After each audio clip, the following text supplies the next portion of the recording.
नमस्कार, मैं हूं अनुज। आज के मुख्य समाचार में आपका स्वागत है।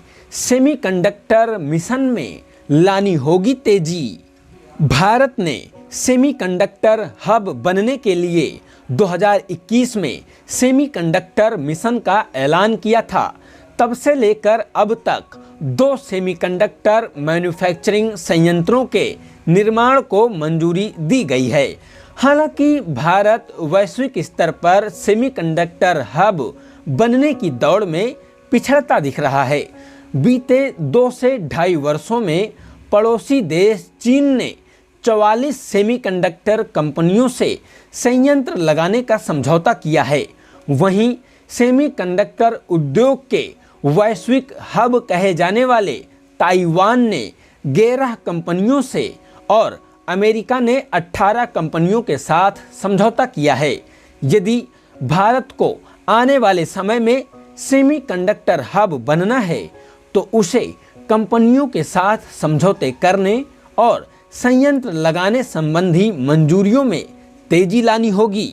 वैश्विक सेमीकंडक्टर उद्योग पर नज़र रखने और शोध करने वाले संगठन सेमी की रिपोर्ट बताती है कि पिछले 2 वर्षों में विश्व के विभिन्न हिस्सों में 99 संयंत्र लगाने का काम शुरू हुआ है। अमेरिका और चीन की तैयारी सबसे तेज दिखाई दे रही है।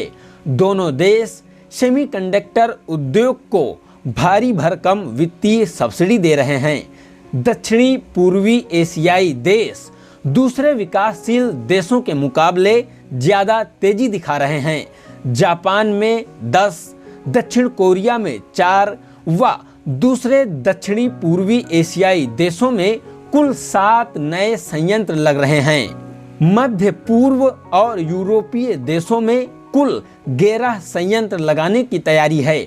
वाइब्रेंट गुजरात सम्मेलन के दौरान सेमीकंडक्टर मिशन में तेजी को लेकर जब दैनिक जागरण ने दूरसंचार मंत्री अश्विनी वैष्णव से सवाल पूछा तो उन्होंने कहा कि माइक्रोन और टाटा के अलावा कई दूसरी कंपनियों के साथ सेमीकंडक्टर फैब्रिकेशन में उतरने को लेकर बातचीत चल रही है। जहां तक सरकार के स्तर पर फैसला करने का सवाल है तो माइक्रोन का उदाहरण हमारे सामने है। जून 2023 में पीएम नरेंद्र मोदी के अमेरिकी दौरे पर इस कंपनी के साथ समझौता हुआ और 90 दिनों के भीतर गुजरात में कंपनी के संयंत्र का शुभारंभ हो गया। कंपनी के लोगों ने बताया है कि भारत में जितनी तेजी से उन्हें मंजूरी मिल रही है वैसा अनुभव उन्हें दूसरे किसी देश में नहीं हुआ। 90% चिप बाहर से आयात करता है भारत। जानकार मानते हैं कि भारत में चिप की मांग तेजी से बढ़ने वाली है।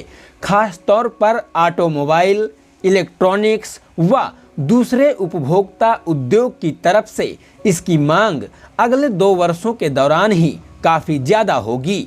भारत अपनी ज़रूरत का अभी 90% चिप आयात करता है। दूसरी तरफ चीन, मलेशिया, ताइवान, दक्षिण कोरिया में जिस हिसाब से चिप मैन्युफैक्चरिंग कंपनियों की नज़र भारत की मांग पर है, ऐसे में यह खतरा है कि चिप निर्माता कंपनियां भारत में संयंत्र लगाने की बजाय इन देशों से आयात करें।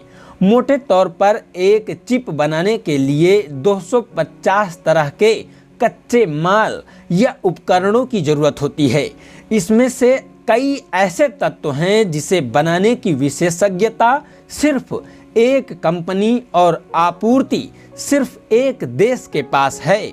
माइक्रोन के बाद भारत भी इस मानचित्र में स्थान पा गया है और जिस तरह से सरकार की तरफ से इस उद्योग को प्रोत्साहन मिल रहा है उससे साफ है कि भारत भी एक बड़े चिप मैन्युफैक्चरर के तौर पर स्थापित होगा। अजीत मिनोचा, प्रेसिडेंट और सीईओ सेमी इंडिया। इसी के साथ आज के समाचार समाप्त हुए। बहुत बहुत धन्यवाद।